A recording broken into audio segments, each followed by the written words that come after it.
pero depende de ustedes, pues, si no les va a perjudicar. No es lo que depende de nosotros, lo que pasa es que nosotros tenemos cirugía y... Véanlo ustedes, que no sea... Hagan alguna lista, no entra nadie más. Yo digo que ya me hemos visto ahorita. ¿Verdad? Yo me molesta, ¿no? Sí, ya me lista. Caballero presente. No vaya, nada está presente. Ahí, cara. Ya. Bien, vamos a hablar lo que es la diabetes mellitus. Aquí quiero que ustedes sí tengan algo bien claro cuando hablábamos de la diabetes en sí. Si bien la hemos clasificado en primero y segunda, ¿no? Diabetes tipo 1, diabetes tipo 2, existen otro tipo de diabetes. Diabetes que es provocada en el embarazo, por ejemplo, la diabetes que son provocadas por un proceso infeccioso, donde no es diabético propiamente dicho, sino que tienen que aumentar la glucosa para dar más energía a nuestro organismo y de esa manera poder defenderse contra la bacteria. Cede el proceso infeccioso, se va a la diabetes, entre comillas. Entonces, ante esta situación, y vamos a ver nosotros, de que si bien cada uno de ellos, cada paso que da de un paciente diabético, cuando llega a nuestro consultorio, es porque está presentando signos y síntomas.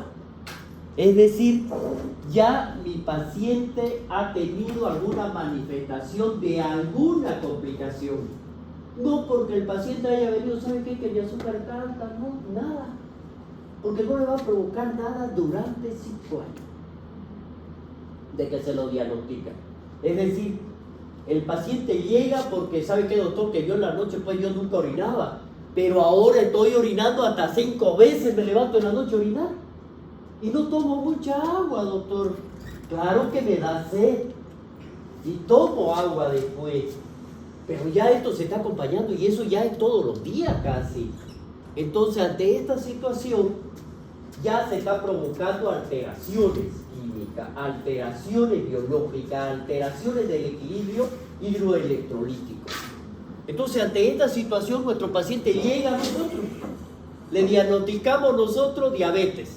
5 años, ya tienen que contar de ahí atrás 5 años. ¿Por qué? Si ustedes se acuerdan que ahorita cuando hablábamos de las complicaciones, dice que tiene para llegar a una insuficiencia renal crónica, ¿cuántos años tenía que haber pasado si no se durmieron cuando estaba pasando la clase? 25 años. Entre 20 a 25 años.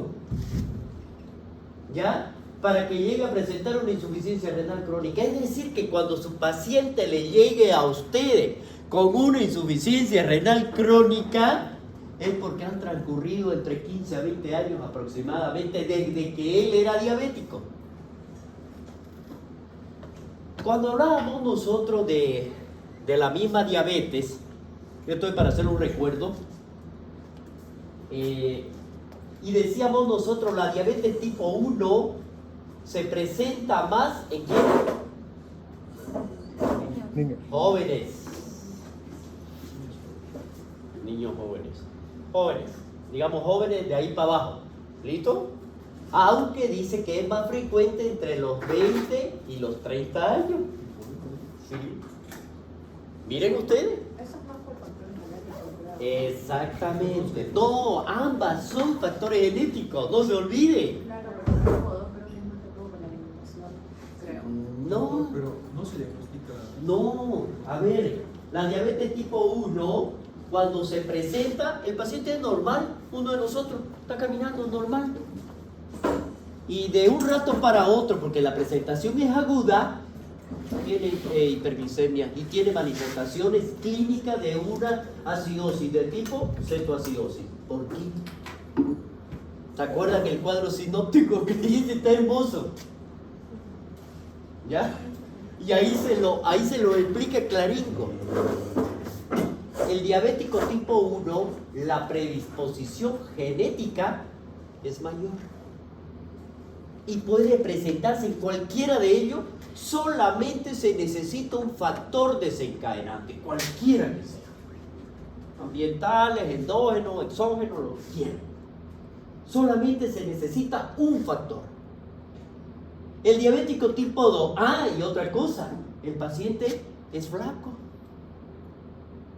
Es joven. En cambio, el diabético tipo 2 es un gordito, petacudo, así como yo. ¿Ya? Ojo, ojo. Aquí la cosa es diferente. Así es diferente. ¿Por qué? Porque el diabético tipo 2 me va a dar otra complicación más. Me va a dar una acidosis metabólica hiperosmolar o láctica. ¿Por qué?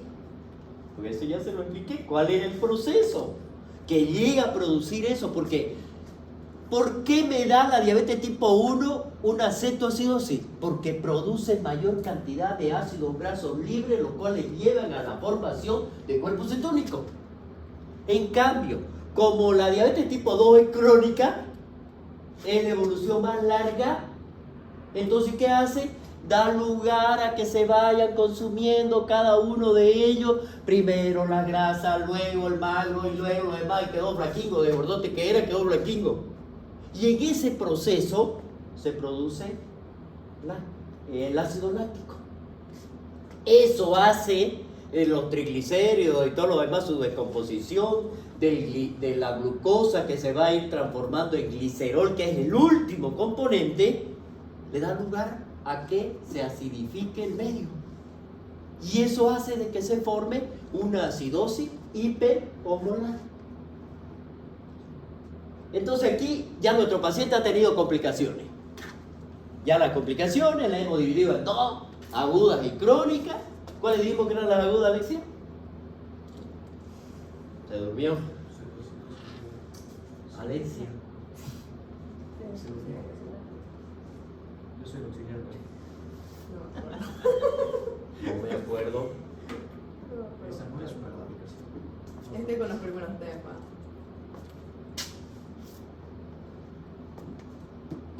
Caray. Aguda. Complicaciones agudas. ¿De los tipo 2? De cualquiera, ¿no? Sí, cuando hablamos de complicaciones no se la divide.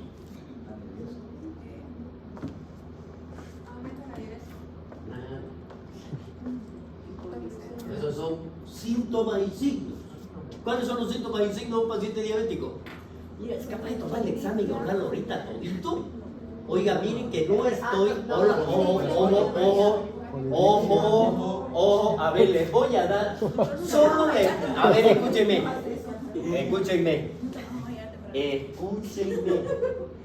Con las grabaciones que yo he hecho, tengo para hundirlo a todingo.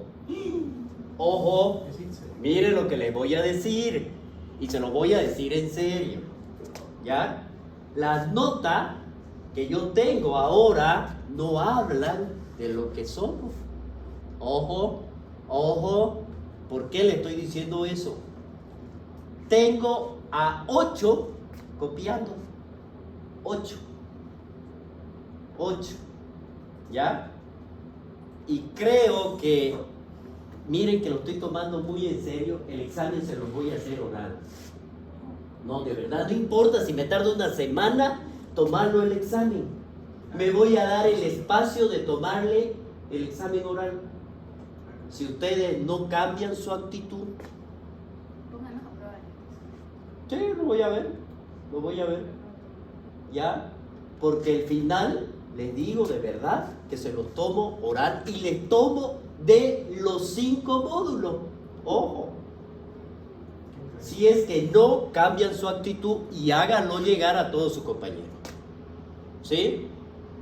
Porque de verdad, si esas notas que me están reflejando de 90, 100 desde el primer examen y es reflejo de los copies que yo he visto, entonces no sabemos nada.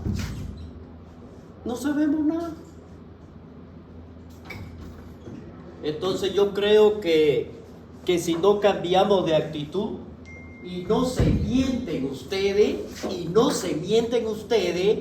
porque ¿de qué sirve que salgan con excelentes notas de medicina interna cuando allá llegan a un internado y no saben ni jota? ¿Ah?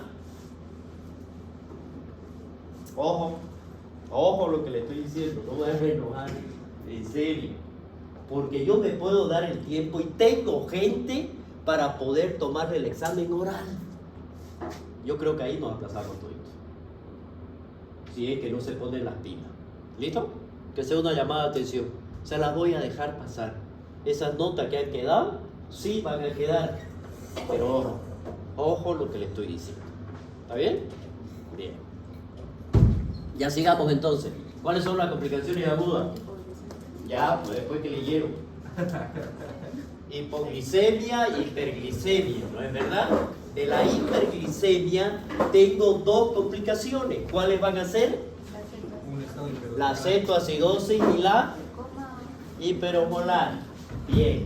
Esas son las complicaciones. ¿Saben que aquí yo le pongo otra complicación? Se la saco de la crónica y le pongo a la aguda.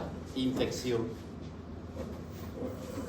Porque claro, porque o sea, no es que yo le estoy modificando la clasificación del libro, ¿no? Eso déjenlo nomás.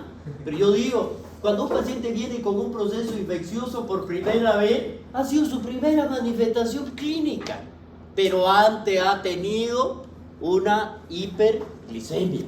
Seguro ha sido eso, ¿ya? Pero el proceso infeccioso lo podemos poner ahí. ¿Y la crónica cuáles serían? No, eso es complicación de las complicaciones. Complicaciones crónicas. Lo que está llegando ahorita. Complicaciones crónicas de la diabetes. ¿Ah? No, esa es complicación de las complicaciones. No, esa es complicación de las complicaciones. Miren cómo va a ser hermoso el examen. Este examen sí que va a ser bonito. Porque todavía no repasamos para esto. No entendí, profe. Pero, ¿no pasaron clase acaso? Claro. Entonces, y lo que le estoy preguntando es lo que le he dado. ¿Cuáles son las complicaciones crónicas?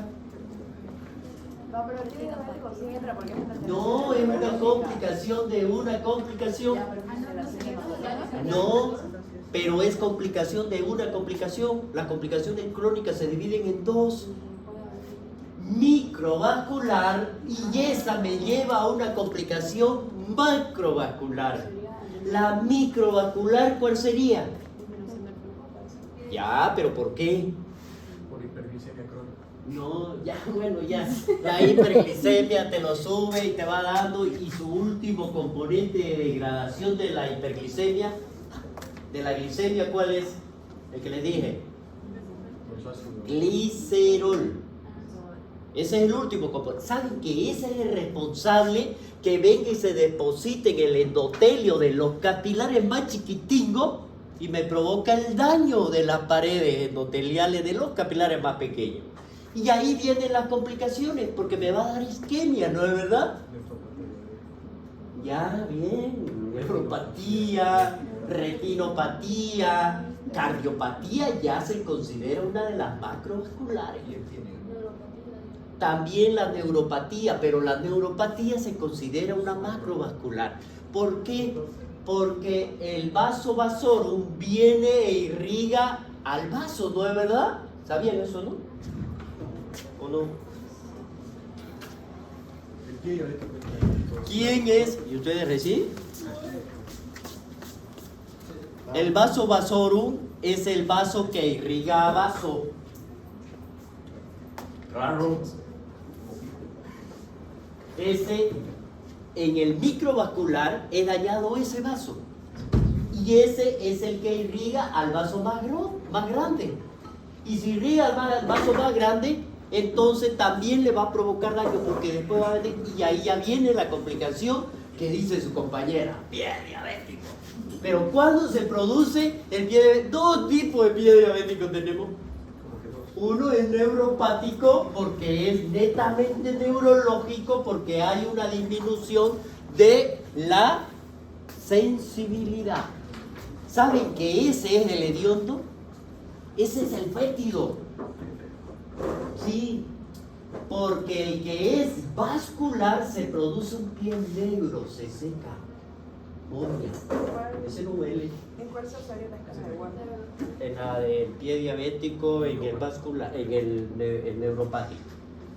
Porque ahí viene la escala de Barney que le he dado, de 0 a 5. Entonces ahí va ya los daños. Piel, tejido celular subcutáneo, músculo, hueso, y llegó a hueso y ya lo necrosa. Hay osteomielitis. Ya, bueno, ya sigamos. Pero se puede hacer, o sea, cuando todavía se puede sacar el pie, se puede hacer el daño. Claro, o sea, lo que pasa es que se perdió la sensibilidad. Miren los pasos que le he dado, ¿no? Microvascular, macrovascular. Y ahí ya vienen las complicaciones que ustedes quieran.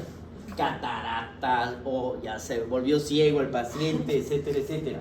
Existe el tratamiento como lo hemos visto, ¿ya? Nefropatía que llega a una insuficiencia renal crónica porque no se cuidó nunca. Pie diabético porque tuvo una neuropatía y el paciente iba caminando aquí y vino y le tiró un golpe a esta esquina que no tiene el protector y se voló la mitad del pie, del dedo. El paciente no lo siente. Llega a su casa y ve que su pie está llenito de sangre. Y lo mismo sucede cuando se pone zapatos apretados. Se ponen los zapatos apretados, se forman las ampollas o la presión misma y le va provocando las lesiones. Entonces ahí, ese es el pie diabético, de ahí ya se forman las úlceras o por el mismo gas, presión que está teniendo y la compresión, se forman en la planta del pie, así como le mostré yo en las imágenes. Sí, en esta vamos a ver. ¿Ya? Entonces ahí, y lo van a ver ustedes, que hay presión y ahí se va formando ya la úlcera. Ya viene todo lo demás que ustedes quieran. ¿Listo? ¿Bien? Digamos, ese es el tema. Oye, doctor, usted sabe que en emergencia de San Juan de Dios llegó una señora mayor con un pie bien negro y ya casi que se lo oculta, que estaba sucio. Era sucio, pero no se bañaba. Me confundieron. Ya. Vamos a hablar ahora de la infección, ¿listo? Enciéndalo ese ahí, como es. Miren ustedes, ¿quién dice que la diabetes tipo 1 es de tipo inmunosupresivo? Entonces, este paciente, si es un los dos pues son inmunosupresivos, los dos, ¿no es verdad? Pero este es mayor, por lo tanto es más predispuesto a los procesos infecciosos. Si nosotros vemos aquí tanto los linfocitos como los leucocitos que van a venir y que van a ser movilizados para venir a actuar con este proceso. Y ellos son los encargados prácticamente. Entonces, vamos a ver nosotros que aquí la función antibacteriana específicamente... Hola, mamita. Hola. Ajá, si la llamo después, sí. Ya. Siempre me llama una hora después. Ya, ¿qué pasó? Bien. Entonces, miren ustedes la función antibacteriana que van a tener esto. Entonces, si bien ante cualquier proceso infeccioso, ¿quiénes serían los primeros que deberían movilizarse? Esto de aquí, los polimorfos nucleares. Tenemos un proceso infeccioso, estos se van a llamar o van a ser movidos principalmente para que vengan a luchar contra esta bacteria o cualquier proceso infeccioso.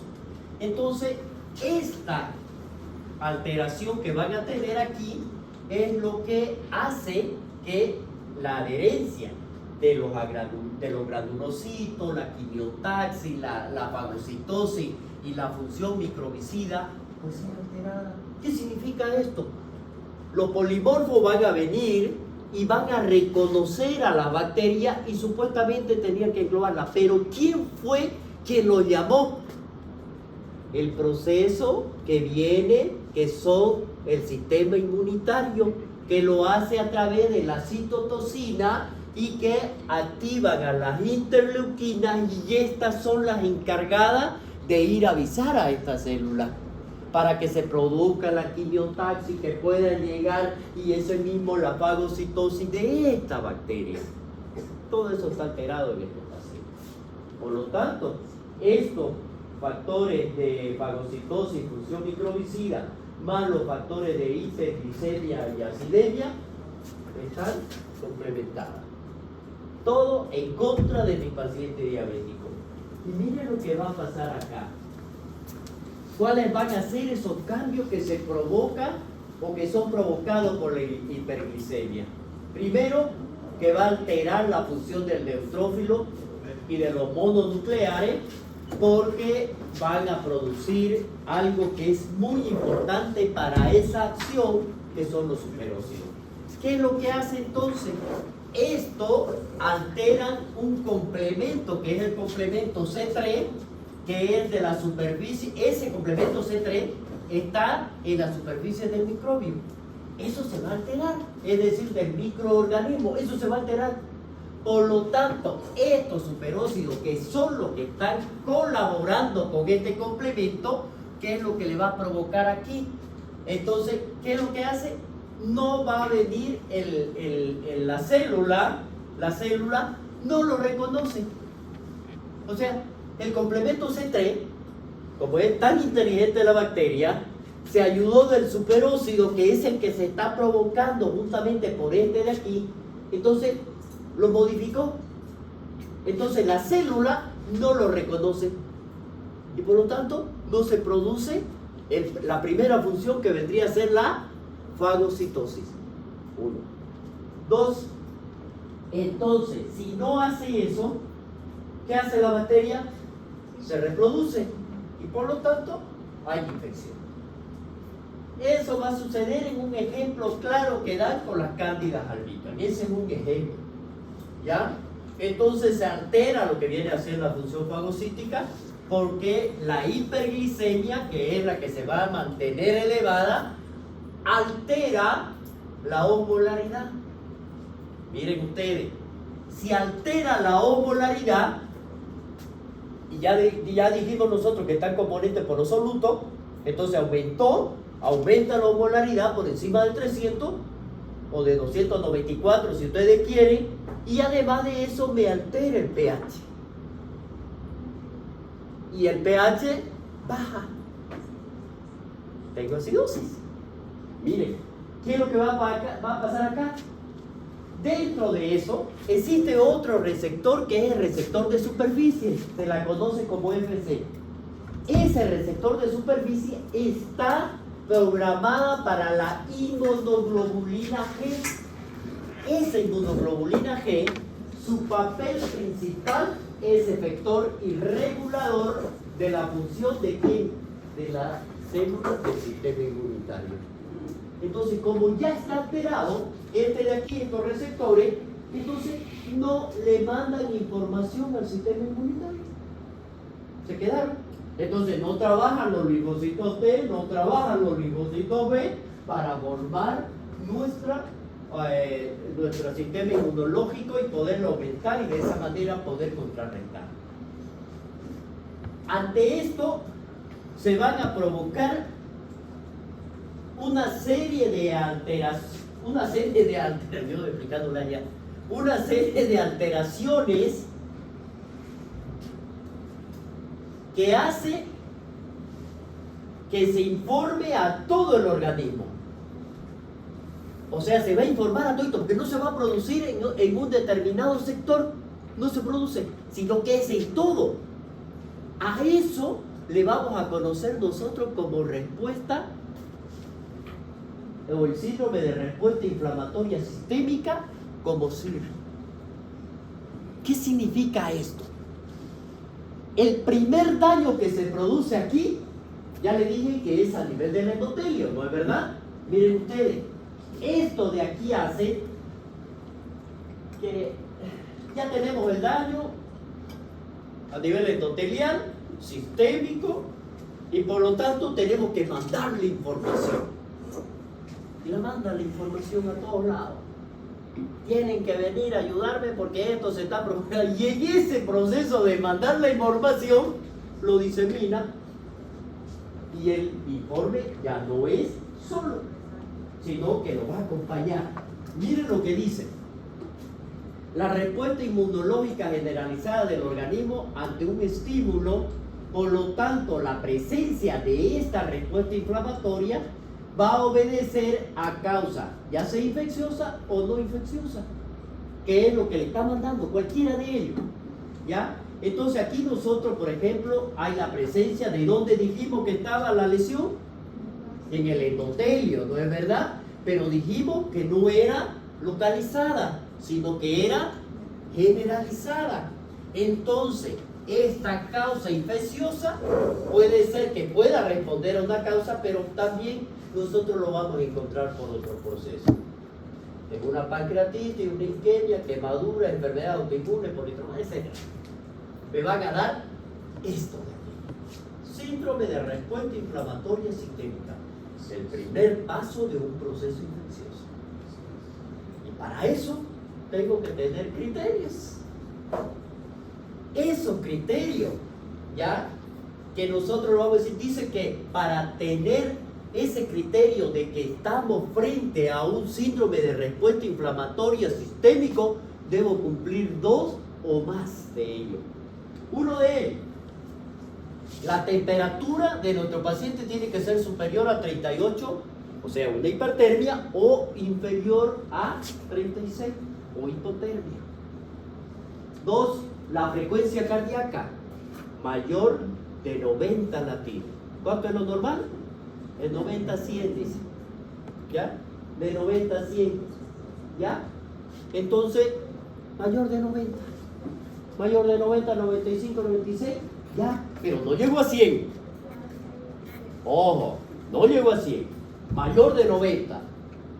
Entonces, segundo, tercer criterio, la frecuencia respiratoria mayor a 20, ¿ya? Y la presión arterial del CO2 menor a 32.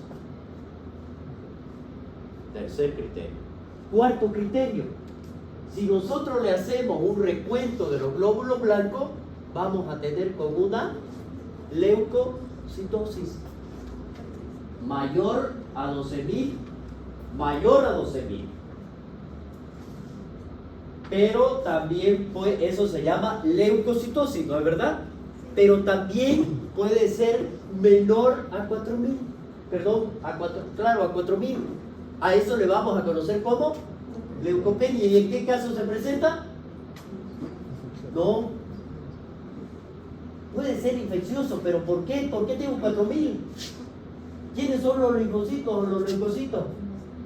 Sistema inmunitario. Si mi paciente tiene su sistema inmunitario disminuido, ¿ustedes creen que va a haber la producción de glóbulos? No. Va a haber más. O eso hay. ¿Listo? O mayor, dice, 10% de callado. Esos son criterios. Miren ustedes, el siguiente paso de nuestro paciente es una sepsis. Síndrome clínico, porque este se va a caracterizar principalmente que la respuesta inflamatoria sistémica desencadenó este proceso infeccioso. ¿Se acuerdan? Todos los pasitos que dio es para esto, a esto va a llegar. Si nosotros no nos damos cuenta y no hacemos la identificación de este primer paso, el próximo paso de este paciente es una sepsis. ¿Cuáles van a ser? Los 4 que hemos hablado, pero a este sí le voy a sumar esto de acá. Tengo que documentar que se trata por un proceso infeccioso, cualquiera sea. Y por lo tanto, ¿qué es lo que yo tengo que hacer? Un hemocultivo o un examen de la secreción. Es decir, voy a llevar a un cultivo y antibiograma de mi paciente. O voy a hacer un hemocultivo. Ahora ya casi no se hace un hemocultivo. Hacemos un cultivo y antibiograma del foco. Si es orina, llevamos a hacer un urocultivo. Si es porque tiene una lesión, un absceso, llevamos a hacer por ello. Si es algo dentario, lo mismo. ¿Ya? O sea, vamos a identificar el proceso. Ojo con eso. ¿Ya? Miren que lo demás sigue igualito. Esos son los criterios de una sepsis. Entonces, si nosotros hablamos de esto, miren, tenemos un proceso infeccioso, estamos sospechando de la misma, la hemos documentado y podemos tener algunos parámetros de ello. O sea, ¿en quiénes voy a sospechar? Eso es lo que me quiere decir esta diapositiva. ¿En quiénes voy a sospechar que mi paciente tiene una sepsis o tiene un cuadro séptico? Ya no un síndrome de respuesta inflamatorio. Miren, primero la fiebre, la hipotermia, taquicardia, taquimia, alteración del estado mental, aparición de edema o balance hídrico positivo y la hiperglicemia. Los parámetros inflamatorios, la leucocitosis, leucopenia, desviación a la izquierda y elevación de la proteína C activada. Y los parámetros hemodinámicos, va a tener hipotensión arterial, una desaturación venosa mixta de oxígeno, va a haber un índice cardíaco elevado, los parámetros de disfunción del órgano, de cada uno de ellos van a estar alterados, vamos a tener una hipoxemia, que va a ser arterial principalmente, va a haber una oliguria, que es aguda, hay aumento de la creatinina sérica y una prolongación del tiempo de coagulación. Y hablamos de una trombopenia, un milio, una hiperbilirubinemia. Por lo tanto, miren ustedes la alteración a la cual me está llevando todo ello y se acompaña para que yo pueda dar mi diagnóstico de sepsis. No simplemente con los criterios, no simplemente con los criterios, sino que esos criterios se tienen que acompañar de estos parámetros. Y el otro de la perfusión tisular, la hiperlactacidemia, que va a haber relleno capilar lento, va a haber una lividez, que es la mancha de color rojo violácea, que es la que se van a presentar en la piel, o sea, es característico por las manchitas que va a presentar el paciente. Decimos un paciente moteado, decimos, cuando lo vemos.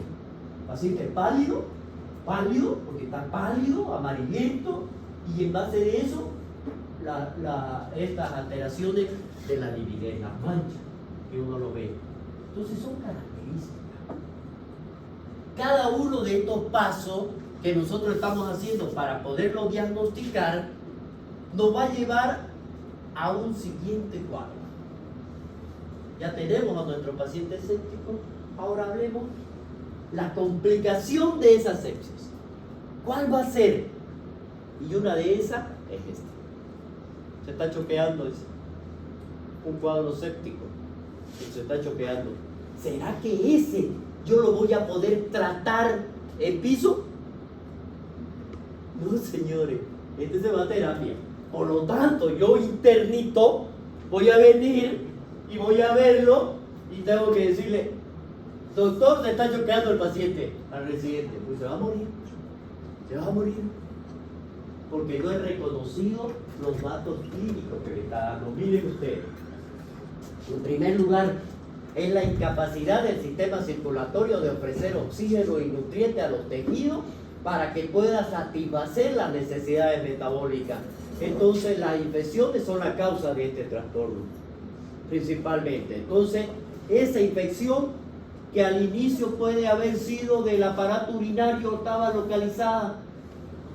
Si bien era del aparato urinario, la respuesta a la cual le mandó, que es el síndrome de respuesta inflamatorio sistémico, hace que se distribuye todo. Y ahí ya vienen las complicaciones como hemos hablado, ¿no es verdad? Entonces, eso de ahí, miren ustedes, nos va a llevar principalmente a que me dé una falla orgánica, toda esa infección. Y no solamente la falla orgánica, porque aquí no es de uno, son de varios órganos. Entonces, es una falla multiorgánica, porque con que me falle uno, no tengo problema, me está fallando el riñón, digamos, un proceso infeccioso a nivel riñón, porque me ha hecho una infección urinaria, y eso me llevó a una sepsis, y dijimos que después me puede llevar inclusive una oliguria, ¿no es verdad? Y eso ya se llama insuficiencia renal, es aguda, no hay problema, lo hidratamos al paciente o le hacemos una diálisis peritoneal y chao, lo podemos sacar. Pero aquí ya me falló otro más. Corazón, me falla hígado, me fallan otras funciones, y aparte de eso hay hipotensión de nuestro paciente, ya que es peligroso. esa hipotensión que es provocada por la sepsis, ¿qué es lo que va a pasar? ¿Cómo? Aquí claro, pero, o sea, ante un cuadro de hipotensión que uno llega, uno interno, recién llegadito, está hipotenso, métanle líquido, le dice a la enfermedad, mándele líquido. Claro, porque está hipotenso, el líquido no responde. No va a responder. Ustedes lo van a encharcar al paciente porque ya está fallando riñón, no se olviden, ya está fallando corazón, entonces lo van a encharcar. Entonces, eso, aunque nosotros administremos líquido, se tiene que acompañar de otras alteraciones de la perfusión. Es decir, aquí ya tenemos una acidosis metabólica o una hiperlacticidemia, como habíamos dicho. O hay la necesidad de utilizar aquí. ¿Qué es lo que hacemos? Principalmente acá, si no me responde a líquido, entonces yo tengo que utilizar drogas vasoactivas. Y entre esas drogas vasoactivas, porque tengo que mantener una presión arterial media por encima de 65 milímetros de mercurio, aquí utilizamos una principal, que es la dopamina en mi paciente, o dobutamina, cualquiera de ellas. Si bien nosotros hemos hablado de esto, el sistema, la incapacidad del sistema circulatorio, la forma de cómo nosotros tenemos que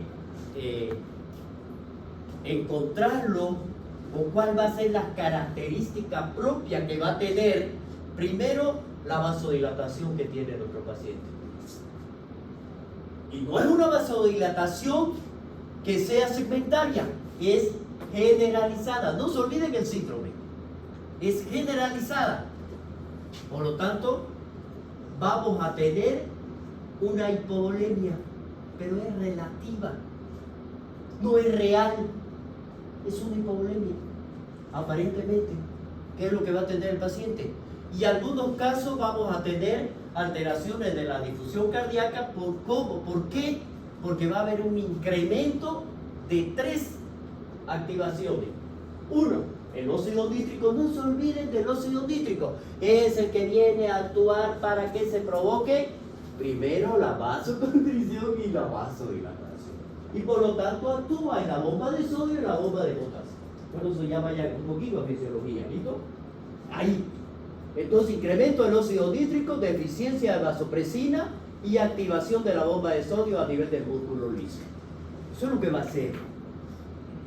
Entonces, si nosotros tenemos esto, miren, la insuficiencia circulatoria, el déficit de perfusión tisular, la hipoxia, graves trastornos metabólicos, a los cuales me lleva al síndrome de respuesta inflamatoria, a la sepsis, y esta a su vez nosotros tenemos que decir cuáles han sido los pasos que ha hecho para llegar aquí. Dijimos que el síndrome de respuesta inflamatoria sistémica, las características propias, ¿no es verdad? Los criterios, el daño. Pero para que ésta se transforme en esta, necesito confirmarlo. ¿Y qué es lo que hemos confirmado? Mediante el hemocultivo o el cultivo del foco. Para decir si esta es grave o se choqueó nuestro paciente, ¿cuáles van a ser? Primero, para decir que es severa, tiene que haber daño, dice, orgánico. Es decir, ya tiene una insuficiencia cardíaca, ya tiene una insuficiencia renal. Ya hay un daño multiorgánico. Hipotensión, principalmente de la sistólica, menor a 90, dice que llega, y el lactato menor a 4 milimole. Para que el paciente se choquee, ¿cuáles van a ser principalmente? Uno de ellos, yo voy a tener los primeros daños, el daño orgánico que va a ser severo, ya es multiorgánica, lo que viene a ser la hipotensión y el lactato. Pero a esto quiere decir, le sumo la sepsis severa más lo que estamos nombrando nosotros. Entonces miren aquí, ¿cuáles van a ser esos criterios que nosotros tenemos? Los 4 o 5 que habíamos dicho al inicio, y a esto le sumamos hipotensión, oliuria y acidosis láctica. Mi paciente se choquea. Miren, lo seguimos. Ahora miren aquí. Facilino.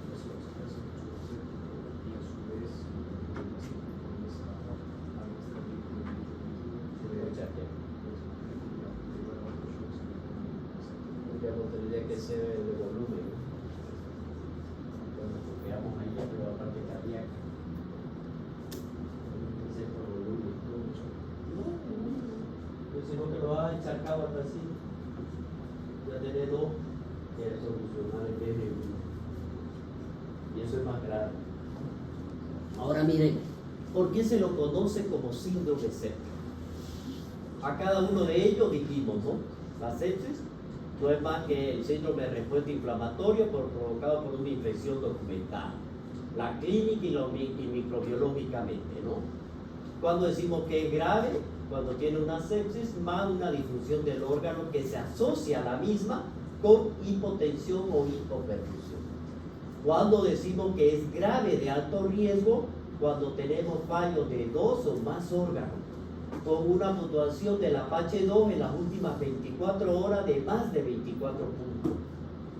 Y cuando decimos que mi paciente se choqueó, dice aquí que actualmente, miren ustedes, la sepsis se define como la disfunción orgánica causada por una respuesta anómala del huésped a la infección, potencialmente mortal.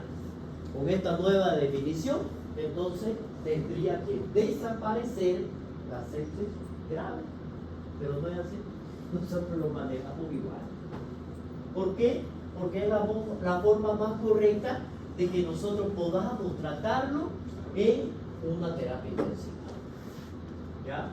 En Sudamérica todavía. Bueno, esto es todo lo que hemos hablado hasta ahorita, pero aquí está resumido más bonito. Empiezan por acá, continúan aquí, esto de aquí, y este es el causante principal de todo. Y acá es donde le da, ¿no? ¿Qué es lo que vamos a tener nosotros? Se suma, bueno, lo que hemos visto. ¿A ver?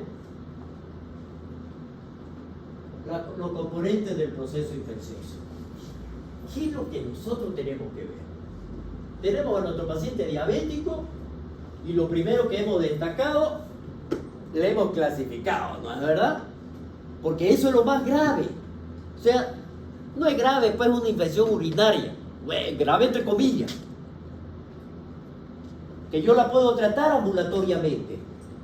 Lo grave es que me dé un síndrome de respuesta inflamatoria que me puede llevar a una sepsis y la misma me puede complicar la existencia porque se puede choquear y ahí se muere. Entonces, yo lo puedo tratar. Entonces, ¿qué es lo que yo tengo que identificar ante una posible infección? Primero, la localización de la misma. ¿Dónde está? ¿Es respiratoria? ¿Es urinaria? ¿Es un foco externo en la piel? ¿Es en el pie? ¿Es un absceso dentario? O no sé de dónde. El microorganismo. ¿Quién es el que lo está provocando? Las toxinas microbianas, eso ya son la respuesta inflamatoria, la difusión microvascular, vasodilatación, difusión miocárdica, difusión orgánica. Es decir, miren ustedes, empezamos por lo más simple y terminamos en lo más grave. Esa es nuestra función, porque esos son los componentes de todo proceso infeccioso. ¿Cuáles van a ser esta respuesta inflamatoria a la infección? ¿Qué es lo que ha hecho el organismo para tratar de defenderse? En primer lugar, miren ustedes, ha habido que relacionarse con todos los sistemas que tenga el organismo. El fundamento de esto, primero, si nosotros vemos ante esto, el fundamento principal de esto para que no lleguemos a estas alteraciones que me están nombrando aquí, yo tengo que sacar esta infección. Lo tenemos que hacer. Ese es el fundamento principal. ¿Qué es lo que vamos a tener acá? Una respuesta celular, una producción de microambiente, ¿Qué es lo que hace esta respuesta celular ante esto? Miren ustedes lo que me está haciendo, ¿no? Me está activando otro sistema. El proceso infeccioso me está activando otro sistema. Primero, ¿por qué me activa otro sistema? ¿Para qué?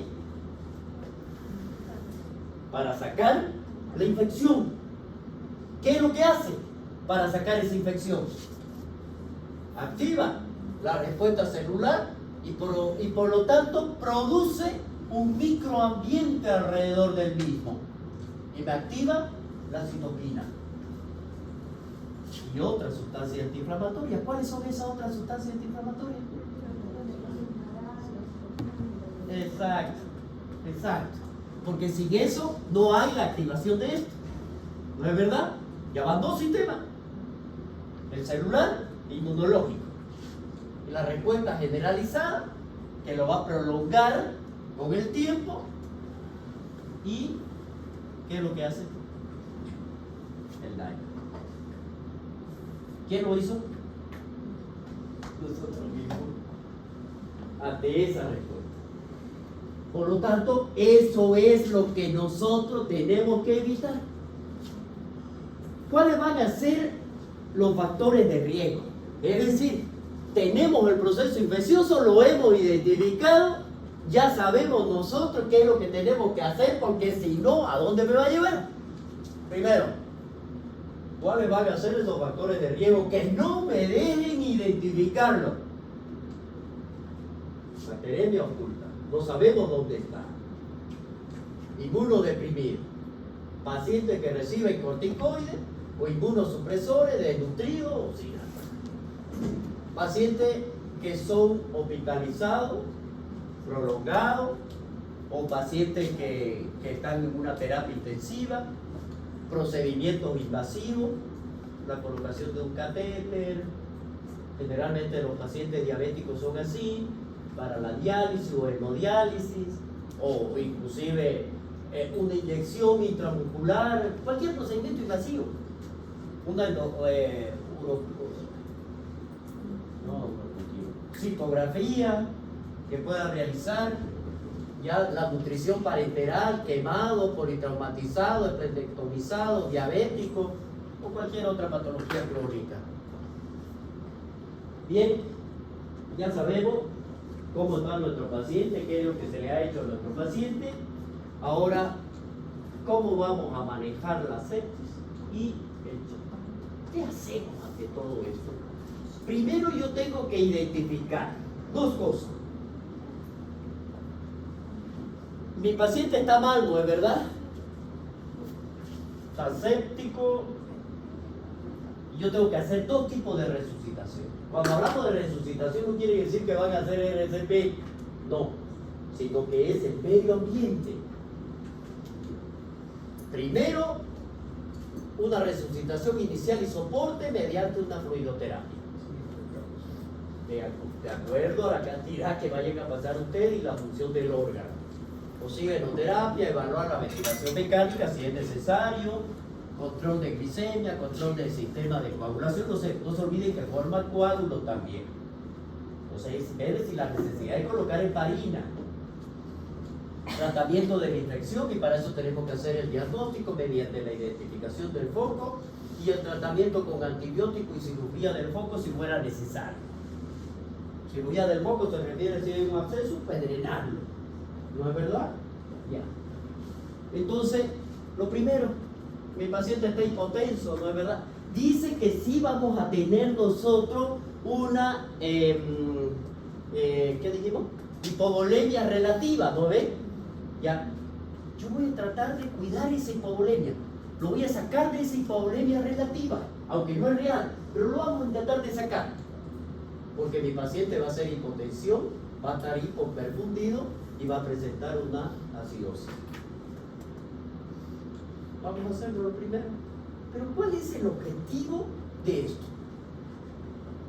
Primero, ver la presión venosa central debe estar entre 8 y 12 milímetros de mercurio. Dice que lo normal es entre 12 y 15. En los pacientes que están con ventilación mecánica y hay un aumento de la presión abdominal, intraabdominal. La presión arterial media tiene que ser, dijimos ya, superior a 65 milímetros de mercurio. La diuresis nosotros lo tenemos que mantener superior a 0,5 ml por kilogramo de peso hora. Y además de eso, la saturación venosa central o venosa mixta del oxígeno tiene que ser superior a 70%. Ese es mi objetivo. Por lo tanto, ¿qué es lo que vamos a hacer nosotros ante todo esto? Vamos a administrar cristaloide.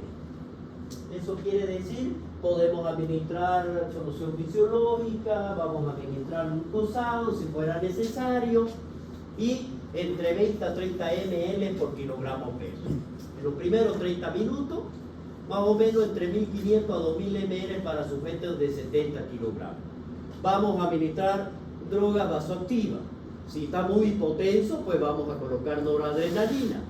Pero generalmente aquí nosotros tratamos de no utilizarla esta y utilizamos la dopamina, que me va a dar mejores resultados con la dobutamina. La transfusión, cuando hay anemia severa, por ejemplo, porque nuestro objetivo principal es mantener el hematocrito y la hemoglobina por arriba de los valores normales, perdón, mayor a 30 o mayor a 10. Y utilizar los inotrópicos. Estos inotrópicos, muchas veces, si la hipotensión es muy severa, utilizamos la noradrenalina. Si la hipotensión es muy severa. Pero para eso no solamente necesito que haya una vasoconstricción, necesito una fuerza de contracción a nivel cardíaco. Y para eso utilizamos los inotrópicos. Exacto. Ahí tenemos nosotros la dobutamina y la dopamina. Eso. La fluidoterapia y los soportes, esto se va a realizar con cristaloides, de acuerdo a lo que sea necesario. Vamos a ver las drogas que pueden ser utilizadas, de acuerdo a ello, los vasopresores, o considerar transfusión, como hemos hablado nosotros. Si nosotros vemos la oxigenoterapia, por ejemplo, en nuestros pacientes, siempre es necesario que lo administremos y veamos cuáles van a ser. ¿Por qué? Porque de esto va a depender si nosotros vamos a someterlo a una ventilación mecánica. Y vamos a ver. ¿Ah? Tiene que ser en terapia. No se olvide que estamos tratando a un paciente séptico. No se olvide. ¿Ya? Entonces, todo eso, pero esa evaluación previa no la van a hacer en terapia. La van a hacer en emergencia. Y para eso son un terapia. ¿Listo? Si el paciente desarrolla síndrome de distrés respiratorio, el adulto que se asocia a la sepsis, necesario que realicemos la ventilación, debemos utilizar el PIB más elevado del paciente para que pueda tolerar hemodinámicamente, para que vaya mejorando esa presión. Usamos para ello las maniobras, ¿no? Si nosotros vemos, miren, no solamente esto de aquí me lleva acá, sino que también yo tengo que manejar mi segunda complicación, o sea, la que lo llevó a este proceso, la hiperglicemia. Ahí vemos nosotros. Vamos a ver, vamos a mantener entre 110 y 180 con insulina, porque en este caso es frecuente, se ha dicho que esta hiperglicemia aumente la mortalidad. Por eso es necesario. Ojo, no me está hablando exclusivamente de un paciente diabético, me está hablando en general. Ya les dije que en todo paciente con un proceso infeccioso vamos a tener hiperglicemia. Más todavía en un paciente diabético. Esos son los parámetros que nosotros vamos a hacer. Vamos a utilizarlos. Por eso es importante que nosotros mantengamos estos niveles para prevenir la difusión de los órganos. Tenemos que hacer tratamiento de la coagulación, porque me va a llevar a la formación de trombo, ya es protrombítico, y para eso nosotros manejamos la coagulación. Factores de la coagulación, el plasma fresco, que me va a ayudar muchísimo. Podemos utilizar plaquetas si están menor a 20.000 o menor a 5.000 con sangrado activo, a 50.000 con sangrado activo, y vamos a administrar vitamina K. Vamos a monitorizar a nuestro paciente y para eso siempre medir la presión arterial, la diuresis y las características de la piel. Tratamiento de la infección, esto es simultáneo. Estamos haciendo la resucitación nosotros inicial y vamos a ver aquí, ¿no? El diagnóstico ya lo hemos hecho y por lo tanto vamos a realizar, como hemos dicho, el mismo cultivo, o vamos a tomar muestras del foco, la localización de la infección, el inicio del tratamiento con antibióticos, siempre es un tratamiento empírico. ¿Qué quiere decir tratamiento empírico? La utilización del antibiótico en medicina basada en la evidencia. Es decir, si mi paciente viene diabético con un proceso infeccioso, viene de su casa y de localización urinario, ¿en quién voy a pensar?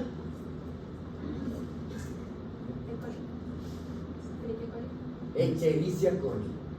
Bien, entonces mi tratamiento empírico, ¿qué va a ser? Céfalo, orina. ¿Ya? Cualquiera, utilicen la que quieran. ¿Ya? Pero eso es el tratamiento. Empezamos nosotros con ceftriaxona y omeprazol, dependiendo de qué es lo que queremos. ¿Ya? Y lo hacemos eso, siempre poniendo eso. Identificamos el foco, controlamos lo posible, controlamos el foco infeccioso. Vamos a realizar las primeras 6 horas para luego realizar las pruebas y llevar el control. Vamos a hacer el inicio inicial de la terapia, lo que habíamos hablado nosotros, de cualquiera de ellos, dónde está el sitio de la infección, las características, la resistencia, aumento en la morbilidad, y el antibiótico siempre se debe administrar por vía endovenosa. Bueno, aquí para que vayan bien, estas son algunas características. Esto, si nosotros vemos, por ejemplo, uno de ellos es la Acinetobacter. Estos son de los más principales y se asocia a las infecciones nosocomiales, principalmente el Baumanni. Ya aquí se demostró que el tracto digestivo vendría a ser el mayor reservorio de esto, ya para que me dé este proceso infeccioso. Y aquí lo habitual que me presenta son neumonías, que se asocia ya. ¿A quién se va a asociar una neumonía? A una ventilación mecánica. Entonces ya sabemos dónde está. Si mi paciente ha hecho una sepsis y está hospitalizado y con ventilación, ya sabemos quién es el causante. Lo más frecuente. Y por esto son los fármacos, el carbaprenema, el Survactal o la polimicina, cualquiera de ellos. En este caso, ¿sí?, es la elección en los casos que tengan multiresistencia. Cal, como el solito, pero no veamos. Si es multiresistente, ¿ya? La pseudomonas, otro frecuente en las unidades. Entonces, si yo sé cuál es, lo mismo, vamos a hacer la diferenciación de cada uno de ellos. Vamos a ver cuál es, como es un gran negativo, cuál va a ser la opción terapéutica que vamos a tener. Nosotros generalmente utilizamos la imipenem dentro de ellos. ¿Cuáles van a ser los tratamientos empíricos que sean recomendados para estos procesos de infecciones graves? Con posible etiología de pseudomonas, cefepime o piperacina, en este caso unida al tazobactal, o el carbapenem con aminoglucósido. Cualquiera de ellos, no podemos utilizar la gentamicina o amicacina, y de entre eso, la más utilizada es la amicacina, porque es el que menos resistencia. Yo diría, hasta ahorita no he encontrado un paciente en los años que ya yo tengo de experiencia, son más de 25, que haya hecho resistencia a la amicacina. O sea, no hay todavía. Por eso es que no debemos utilizarla indiscriminadamente. Elegir otro según el foco de infección. Vamos a usar un carbapenémico, como dijimos, ¿ya? Y considerar sustituir los aminoglucósidos por la ciprofloxacina. Como verán ustedes, no es difícil. Yo pensaba avanzar los temas. Ya, no vino Camille, ¿no? Ah, ya.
Presente. Nicolai. Manrique. Va a salir grabada. Jonás.